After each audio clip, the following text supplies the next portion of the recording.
Sur tous les marchés de Côte d'Ivoire, on trouve dorénavant du poulet local à profusion.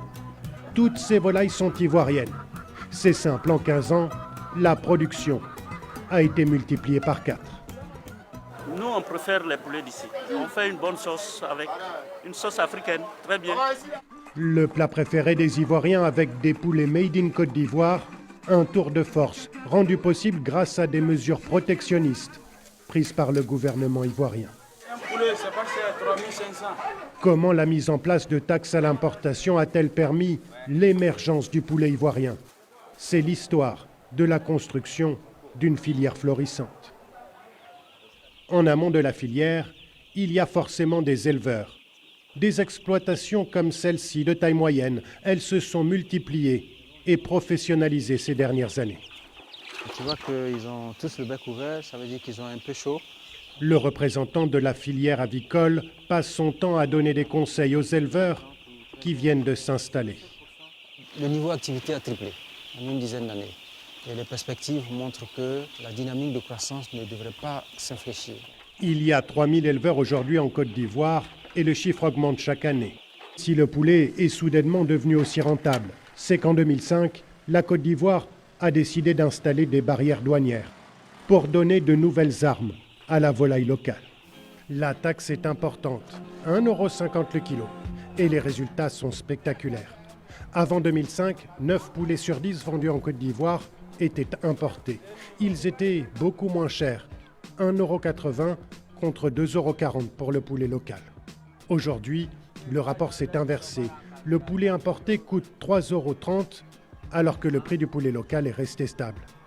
Du coup, la filière a pris son envol.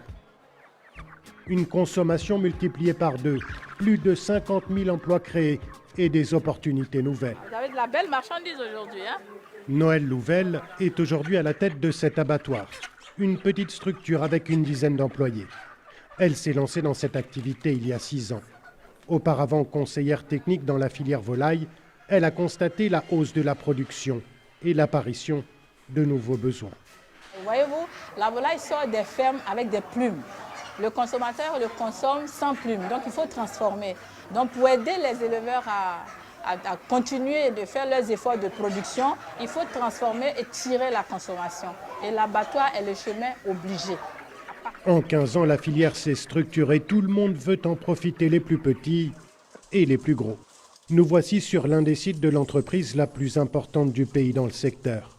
Elle a investi dans toutes les étapes de la filière, de la ponte des œufs à la production intensive de poussins jusqu'à l'abattoir, une usine moderne de première transformation. Il a commencé à livrer quand? Son chiffre d'affaires a été multiplié par 5 en 13 ans, depuis la mise en place de taxes sur les produits importés. Pour les dirigeants d'entreprise, la Côte d'Ivoire peut servir de modèle pour d'autres pays africains.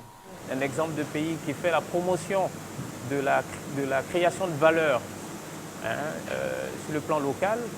Il n'y a que comme ça d'ailleurs que ce pays peut évoluer. Et les perspectives sont excellentes. L'entreprise a créé plus de 60 points de vente à Abidjan, avec des produits innovants pour la Côte d'Ivoire, adaptés aux exigences nouvelles du consommateur, comme le poulet fumé. Tout de suite, vous achetez un poulet, on peut déjà déguster pour commencer. Ah, ça c'est bon ça.